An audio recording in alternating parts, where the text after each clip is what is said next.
The Milwaukee Bucks play basketball this week, y'all. Real basketball. So let's step behind enemy lines on today's crossover episode of Locked On Bucks.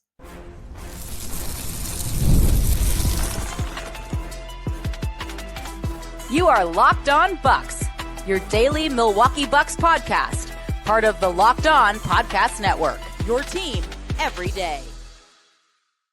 What it do? Welcome to Locked On Bucks, part of the Locked On Podcast Network, your team every day. I'm Camille Davis, an NBA analyst with the Locked On Network, plus co-host of the Technical Foul Podcast. Appreciate you for tuning in and for making Locked On Bucks your first listen every day. We are free and available wherever you get your podcast, as well as on YouTube. And today's episode is brought to you by FanDuel. Right now, new customers can bet just $5, and if your bet wins, you'll get $300 in bonus bets to use across the app. So head to FanDuel.com to get started. And as the Milwaukee Bucks get ready to start their season, we wanted to try something a little bit different here on Locked On Bucks. This is going to be the third season for Justin and myself as host of Locked On Bucks. And this past summer, we did a survey for the everydayers to fill out for us. We had some questions that we used for content over the summer, but also some questions about what you guys wanted to see on the show. One piece of feedback that we heard is that you love crossover episodes. You love hearing from the other hosts. So we're going to try to do this weekly, where every week we take a look at the next 3 games ahead of the Bucks, bringing in the hosts from those Locked On teams to talk about the games. With this being the first game of the season, we're going to be talking to the host of Locked On Wizards, Locked On Raptors, as well as Locked On Cavs to see where their teams have been this offseason and what they expect. So hope you guys enjoy this crossover episode of Locked On Bucks, taking a quick look around of what the Bucks have up for them this week. As we get started, you know we had to start with the home opener here for the Milwaukee Bucks. We have the Washington Wizards coming into town to face the Milwaukee Bucks, the Khris Middleton and AJ Johnson return games. But I am joined by the host of Locked On Wizards, Ben Strober, Abdullah, Ayubi. Thank you, gents, for joining me here on this quick little preview of the week.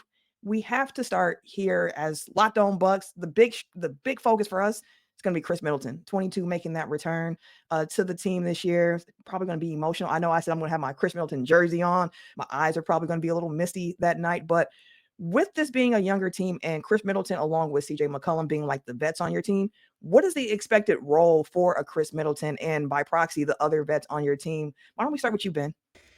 I think Middleton's going to be super important to this team, actually. And I think there's a lot of Wizards fans that have kind of neglected that idea because he's not one of these young pieces that you'd expect to blossom into something, bigger than what Khris Middleton could be in just one or so seasons here. And obviously the contract is very, delicate in the situation because of the $33 million that he opted into. So you kind of wonder, will the Wizards have an opportunity to deal him to a contending team at the deadline? That's probably the hope if you're the Washington Wizards, but it's deeper than that for me, because you like to bring in a guy that has championship pedigree, that has the leadership skills that Khris Middleton has. And then obviously CJ McCollum, one of the best leaders I think they've brought into this locker room as well, because this is a super young Wizards team. And outside of previous experiences playing overseas or in college, these guys haven't tasted a lick of NBA success yet. So I think it's really important that you have a player like Khris Middleton that's been to the top of basketball's highest peak. He can teach these players really a thing or two about how to really win in the NBA, how to get themselves out of the situation you're in right now, because you saw at times last year with this Wizards team where you go on multiple 16-game losing streaks that accounts for half your losses in the entire season. It can be demoralizing as a young player to feel like everything is against you and you really have no chance of winning out there. Khris Middleton can completely change the outlook you might have with that, because he's going to help you compete night in, night out. They were 6-8 in the 14 games that he played last year, so he definitely made a difference.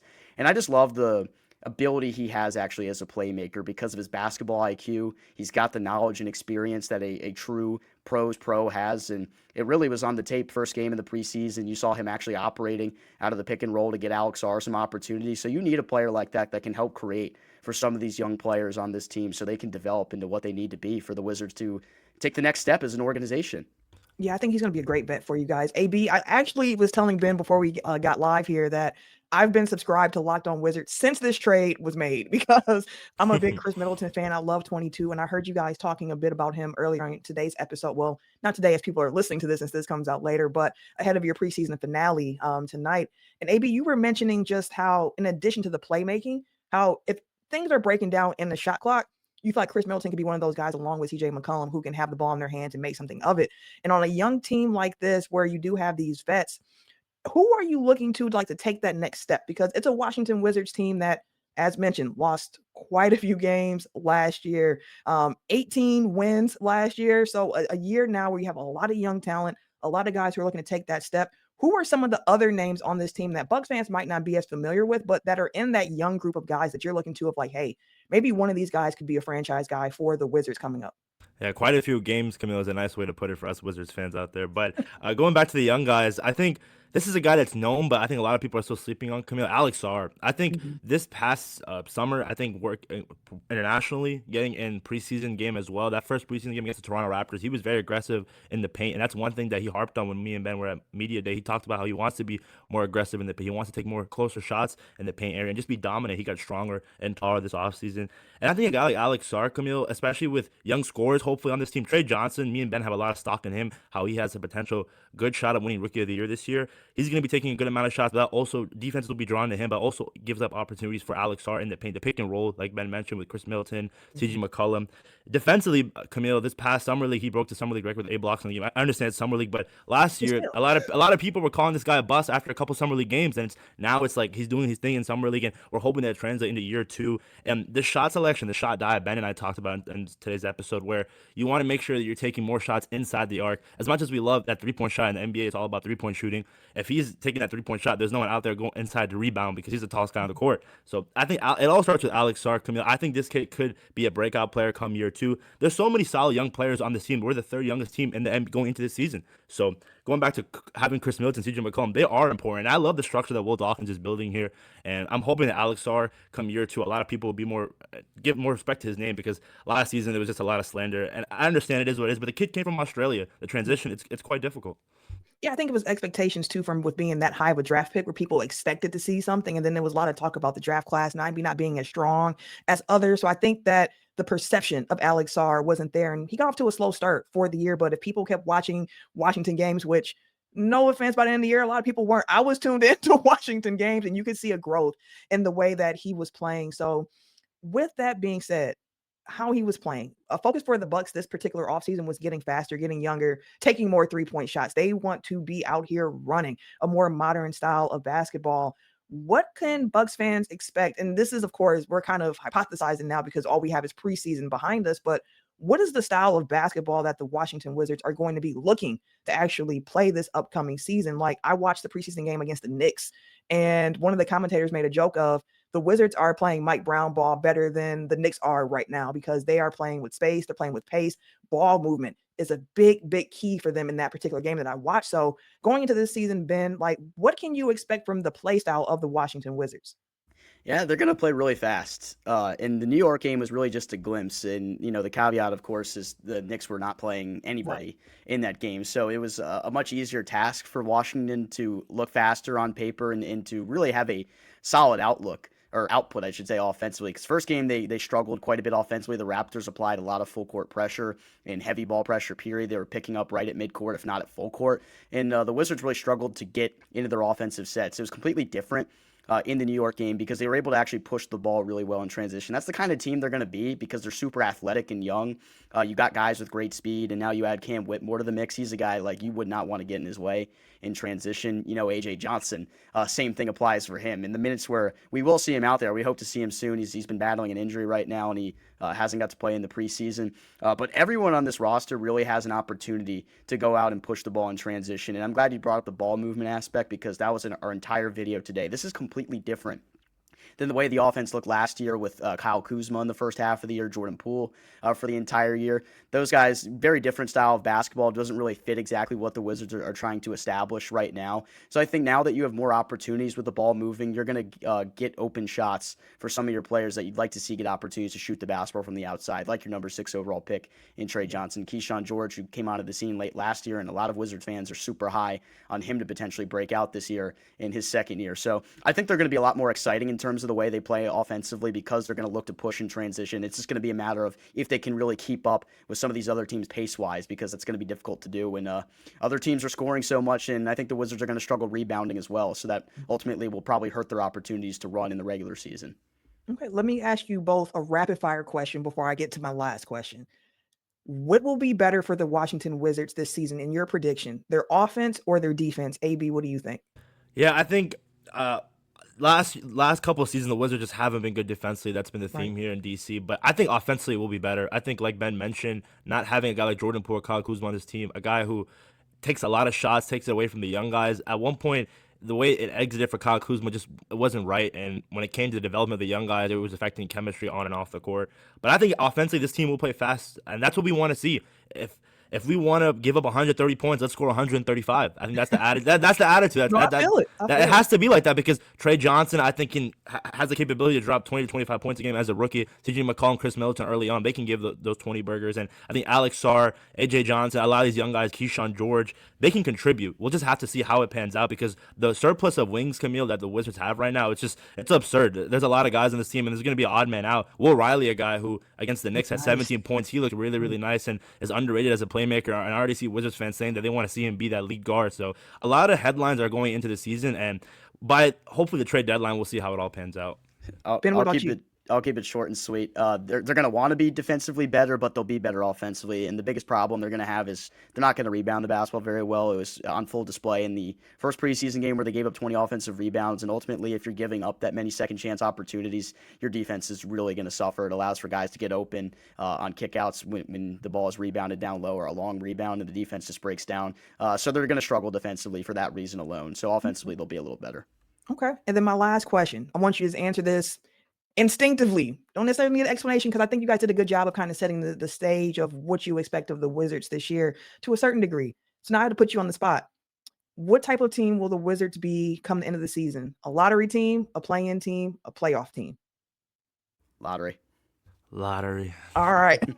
just want to know where you guys were thinking the team might finish this year, but I think it's a step in the right direction. It's a rebuild, trying to find who that franchise guy is. So thank you so much, both of you, for joining us on today's episode. And I know the season opener is going to be special for Bucks fans. So thank you all for coming in and talking a little bit about the Wizards. I just want to say, Camille, sorry to cut you off, Ben, but have fun with Kyle Kuzma. Us Wizards fans, we had our fun with him, but I'm going to see how many games in on Bucks Twitter when I realize that maybe the temperature isn't there yet.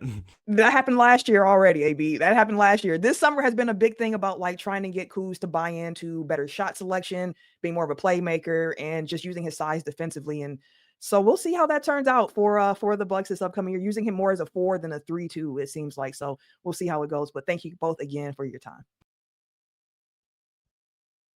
Peloton is shaping the future of fitness with the brand new Peloton Cross Training Thread Plus, powered by Peloton IQ. It is their most advanced equipment yet, designed to give you real-time guidance plus endless ways to move, whether you're running, lifting, or cross-training with your favorite instructions. This training is reimagined. You know, Peloton is built for breakthrough, right? With tools that help you plan, stay motivated, and reach peak performance. I personally love how the Peloton IQ system offers real-time strength coaching.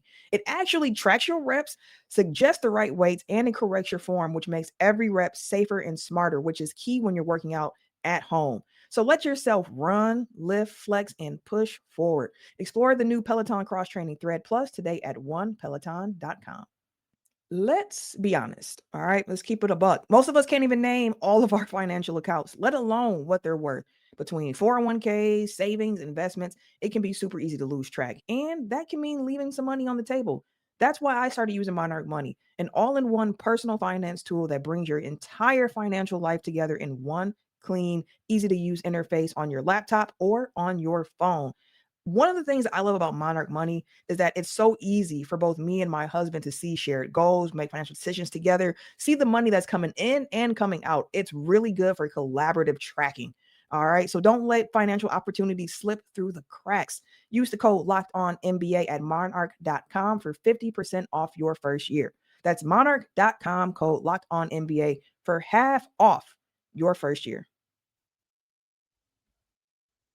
I am now joined by the host of Locked On Raptors, Sean Woodley, somebody who has made quite an impression on the Locked On Bucks everydayers in the comments here, but some of the comments that were made in the offseason. So let's actually start here, Sean.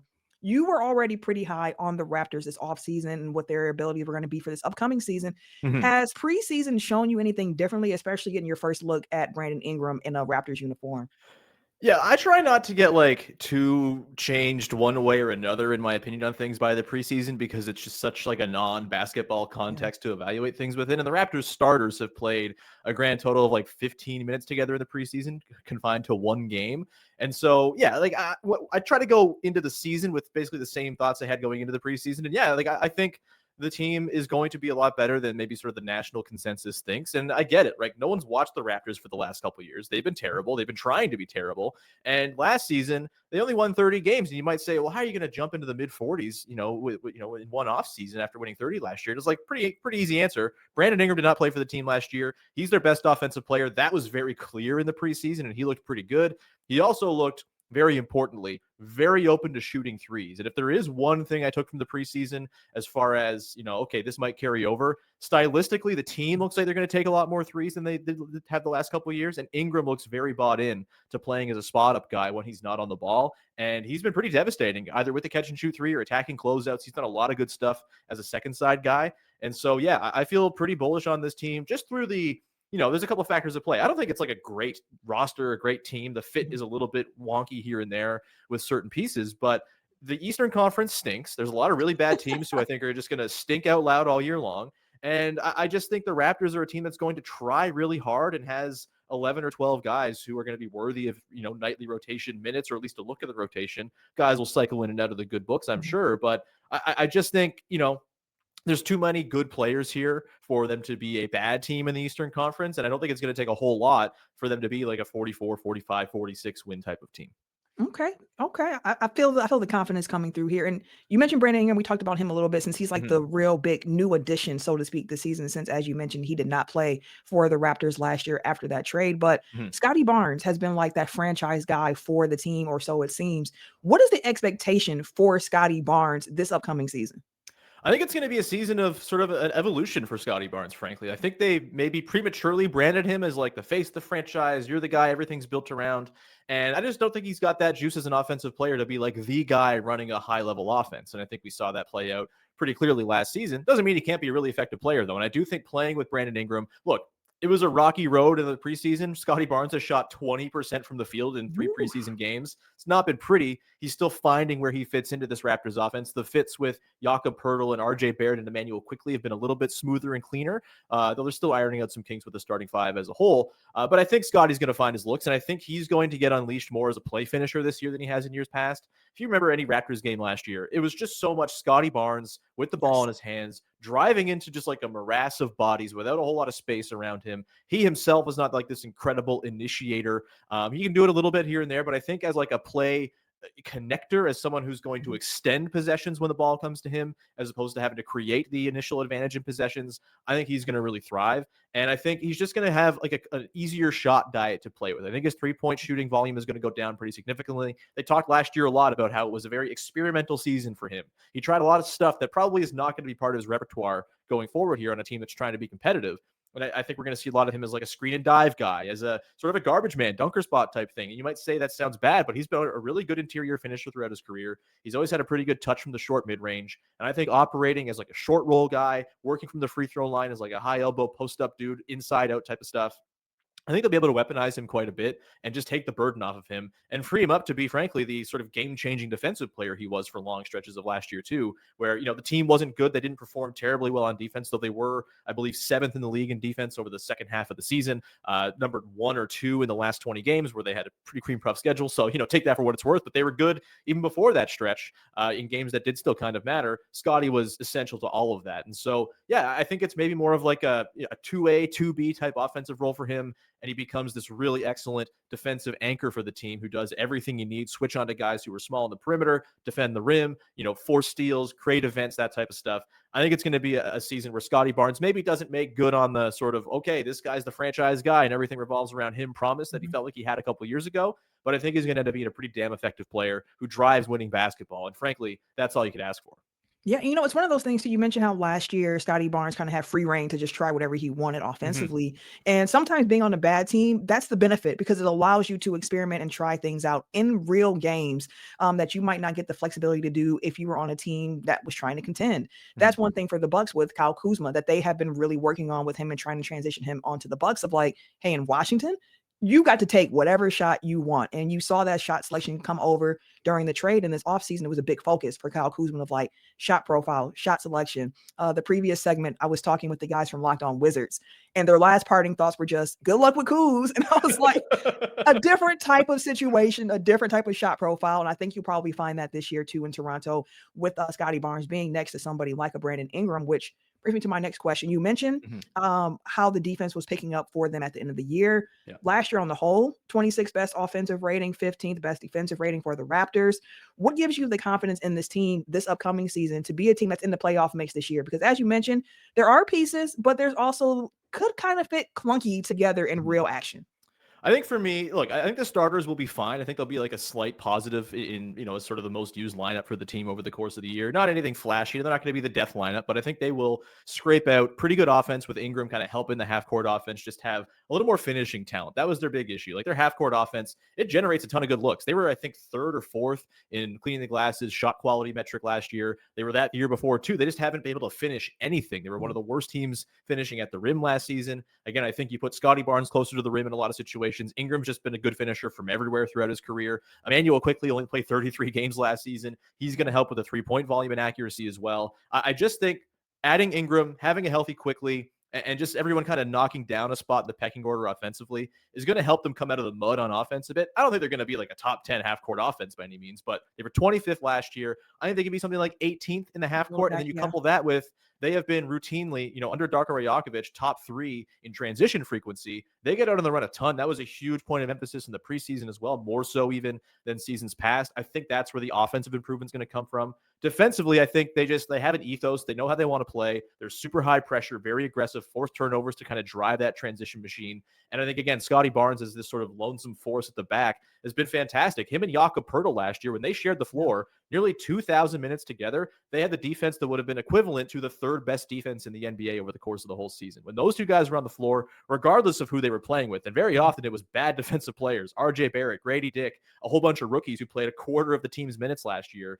Like they held up really well defensively with just those two guys at the back line. I think that's going to carry over. I don't think they're going to be a top 5 defense like they were for the back part of last year, but for flirting with top 10, I think it's very much there for them. And offensively, I think they can creep into the top half as well. And if you're the 14th best offense and the 12th best defense in the league in the Eastern Conference, that's probably very close to be putting you in the running to be a 6th seed. So that's kind of where it comes from. Just incremental improvement from just having better players. And then one other thing, Camille, not to go too long here, I think the strength of this team is going to be their sort of transitional lineups, right? Darko Rajakovic has talked about wanting to play 2 or 3 starters at all times. And the bench guys they all have very specific skill sets, right? You've got Mamu. Everyone loves Mamu. Oh, we love Mamu in Milwaukee. He rules. I love him. He's just the best. He's so fun to watch on offense. He's going to be a great complement to Scottie Barnes, in a 4-5 combo off the bench when Scottie's sprinkling in with second unit guys. Colin Murray-Boyles is this really exciting rookie. He looks totally ready to be an NBA level defender right away. And I think he's going to play a lot this year. He's going to be able to play in some fun, funky, switchable lineups the team can throw out there. Grady Dick, like in a less burdensome role where last year he had to carry the offense for stretches. He's going to be like the 6th man for this team and just come in to be an offensive additive piece. I think he's going to help those in-between lineups really thrive. Jacoby Walter, Ochai Agbaji. There are a lot of guys on this team who are deserving of minutes, I think can sort of amplify the starters and sort of make the fit gel a little bit better between some of those guys. And I think that's going to be how they really sort of build upon leads, take leads, hold leads over the course of games. Those in-between lineups, I think, will be very strong up against other teams' second units. I can see that. Okay, well, to end here, as we wrap this segment up, when we did our crossover over the summer, we kind of were both, I was higher on the Bucks, you were higher on the Raptors. Nick, who is our channel manager, host of Locked On Mavs, hit me up on the low, me and Justin with a text during the East preview saying, Sean said that the Raptors will finish better than the Bucks. He's putting it in ink. He's stirring the pot. And as we wrap here, I just want one question for you. Yeah. Raptors, Bucks, who finishes better in the East this year? Are you still on team Raptors finishing higher than the Bucks in the East? I feel bad flaking on my original stance, but I've come around a little on just like Giannis is too good. Yeah. I still don't trust the Bucks very much. And like if Giannis misses any amount of time, I think they're going to be really, really bad because I don't like the rest of the roster. Giannis plus shooting just kind of works though. And I just respect him that much. So begrudgingly, I think I've kind of changed my thinking about I have my top 4, I think it's like everyone's top 4. Yeah. It's in some order: Cavs, Knicks, Magic, and I guess the Hawks. I don't really buy the Hawks that much either. I got to see it to really believe it with them, but they're pretty talented. I'll give them the benefit of the doubt for now. But I think the Bucks will be 5th, and I have the Raptors 6th. I think both the Bucks and Raptors finish ahead of the Pistons. That's kind of my sort of take coming into the year. I've very much softened on my Bucks disbelief. I have gotten even further down the rabbit hole of I think the Pistons are going to have a real setback year, and they might be fine long term, but I think a lot of their best players can't shoot. Weird fit. Jaden Ivey hurt again. I do not trust Karis LeVert to replace Dennis Schroeder's effective play last year. And I don't think anything has been made, or not nearly enough has been made, about Malik Beasley. Just the Klay Thompson level shooting year he had last season. Truly. That's just not going to happen again. Whether he's on the team or not, it's like a really hard thing to replace. It was a huge driver of the Pistons' success. And I don't think Duncan Robinson is having a Klay Thompson level season. And so, yeah, I'm going to say Bucks, Raptors, both ahead of the Pistons. I have the Raptors finishing 6th. The Heat will probably be annoying and kind of figure themselves into the mix as well. But I think those 4 teams are kind of like a tier. Maybe I put the Hawks in that tier, honestly, too, with the Magic kind of on their own.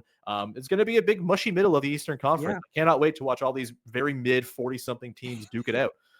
And honestly, that's what's going to make the season kind of fun because right? You're not that's better than mid teams duking it out. It's competitive. Exactly. It's great. Yeah, exactly. Well, thank you so much, Sean, for your time stopping through. I know Bucks fans are going to be looking forward for you coming back on here to kind of keep track throughout the season. And up next, we're going to be previewing the Bucks and the Cavaliers. So stay tuned. The NFL season is here, and FanDuel has an offer that you don't want to miss. Right now, new customers can bet just $5 and get $300 in bonus bets if you win. You heard me right. Let me run that back for you one more time in case your eyes glazed over when you heard all this ad read. No, let me tell you, I'm putting y'all on to something right here, okay? Bet $5 and you can get $300 in bonus bets if you win. So that's right, y'all. Pick a bet, put down the $5, and if it hits, you'll unlock $300 in bonus bets to use across the entire app.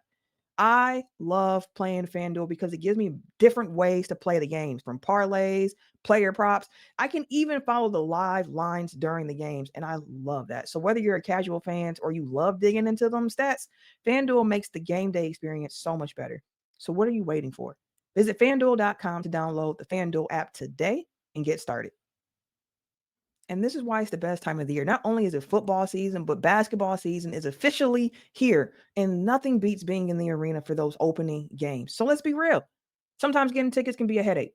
It can be a problem. It can be irritating between waiting in queues, surprise fees, especially them fees, and the prices that jump right before you check out. It's super easy to get frustrated when all you want to do is get in the building and cheer on your team. And that's where GameTime comes in, because it is the app that gives fans the advantage. It's your ultimate life hack when it comes to scoring amazing NBA tickets fast, easy, and stress-free.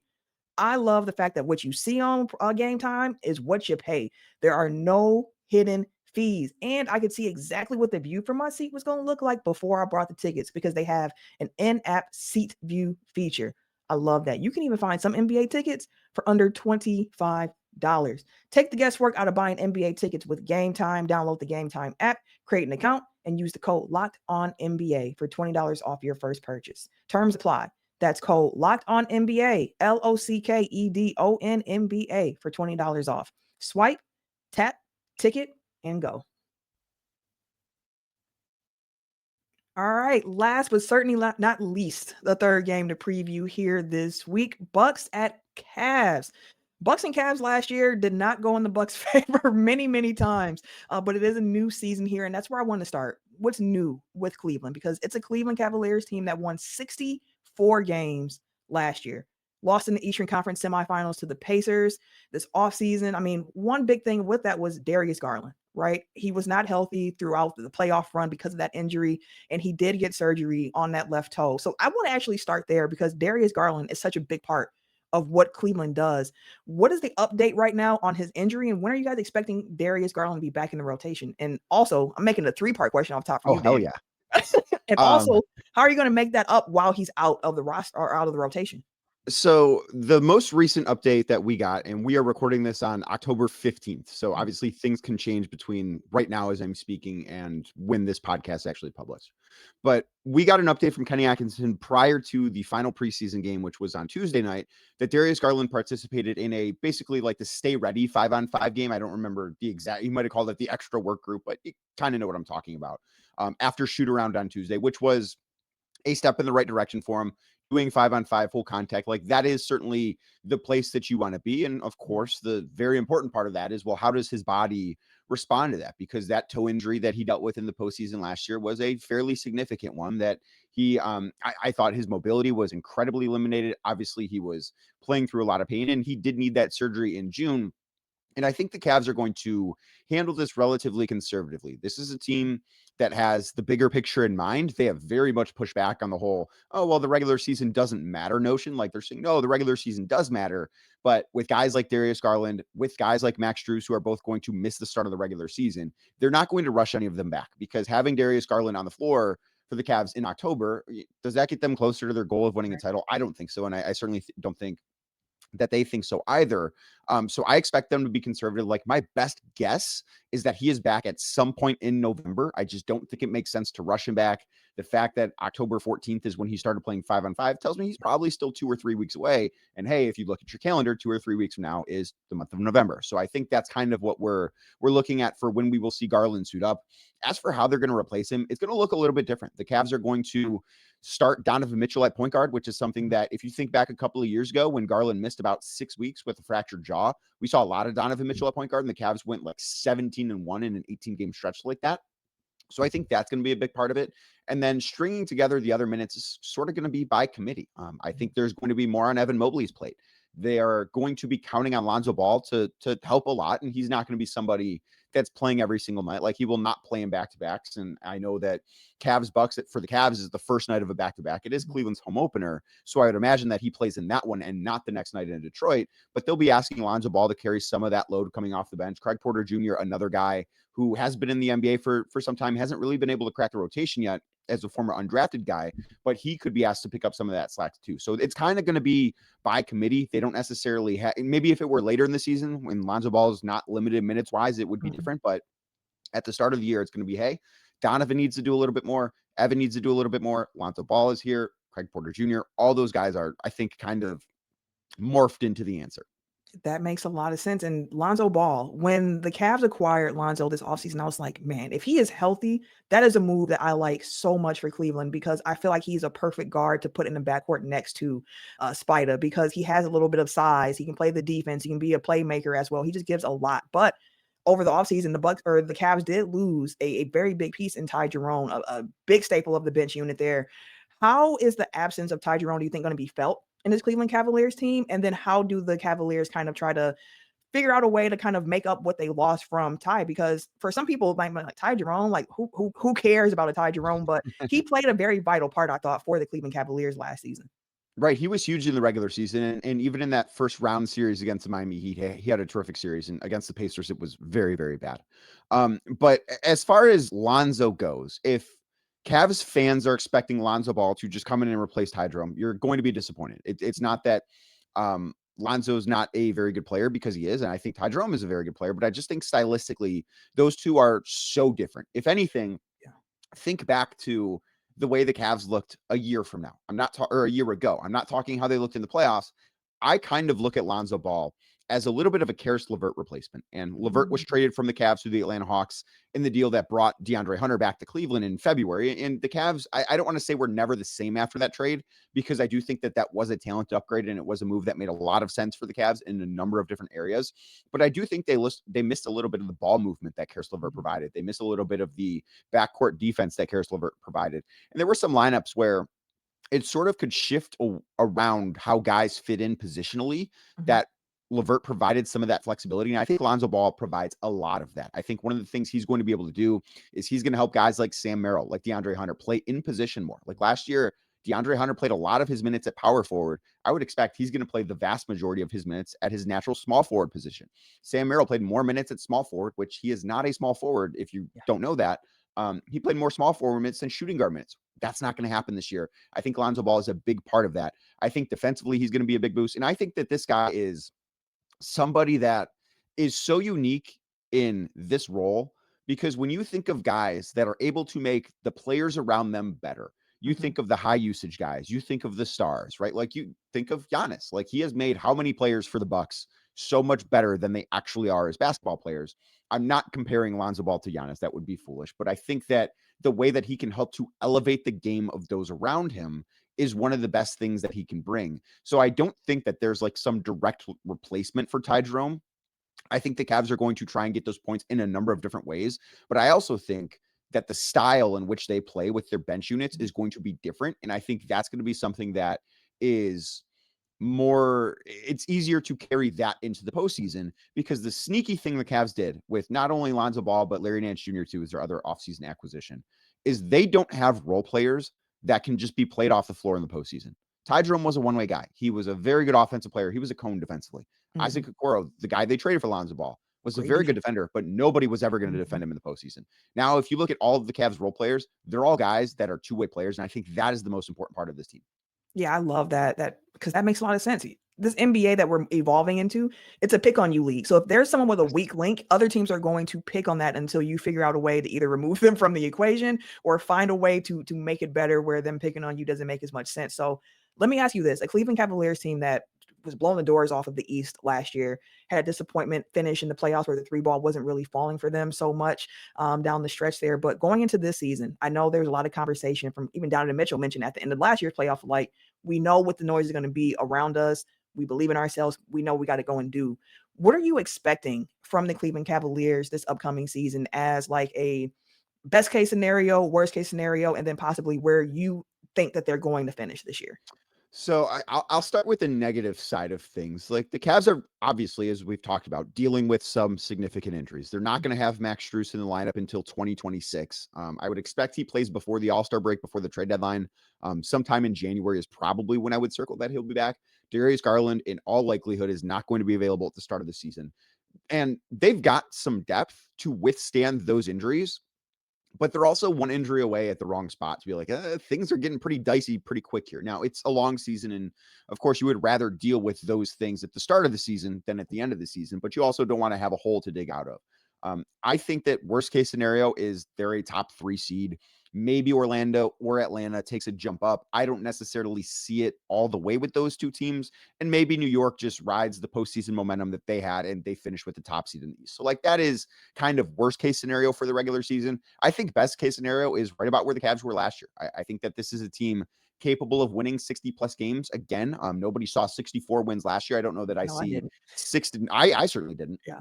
I don't know that I see 64 wins from them again this season, but I don't think if they won 60 or 61 games this year, I don't think anyone would bat an eye at that. I think they will be, if they're healthy, a regular season wins machine again, and then they're going to have to prove it in the playoffs. Like, they are going to be a team that people nationally, even people locally, look at and say, yeah, we know you can win a lot of regular season games. The last 3 years, they've won 51, 48, 64. Like, regular season, they're not short on regular season victories in Cleveland. Right.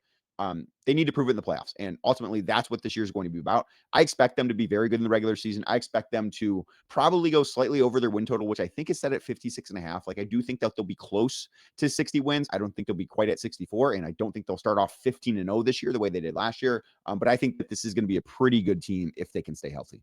I could definitely see that. I personally think the Cavs finished first in the East, so we're definitely in alignment there. But it should be fun, especially knowing that the Bucks Cavaliers game is the Cavaliers home opener. So I know the energy is going to be high, and the Bucks are going to have to bring in that particular game there to go against Cleveland, a team that they didn't have much success against last year. So Danny, thank you so much for your time, and also thank you for this idea, because this whole wraparound, like, this is from your brainchild. So we're biting a little bit of what you got going on at Locked On Cavs here this season on Locked On Bucks. So thank you for the idea. Thank you for your time. And of course, I can't wait to talk some more ball with you throughout the season. I'm glad to see that a few other shows are adapting this. Very excited to see you guys doing this. I think, truthfully, for the audience, like, my audience has really enjoyed getting to hear the perspectives from the teams that the Cavs are playing that week. And I expect that the Locked On Bucks audience will do the same. They might not like me, but I think they'll enjoy the content. And Camille, thank you so much for having me. I very much appreciate it. For sure. For sure.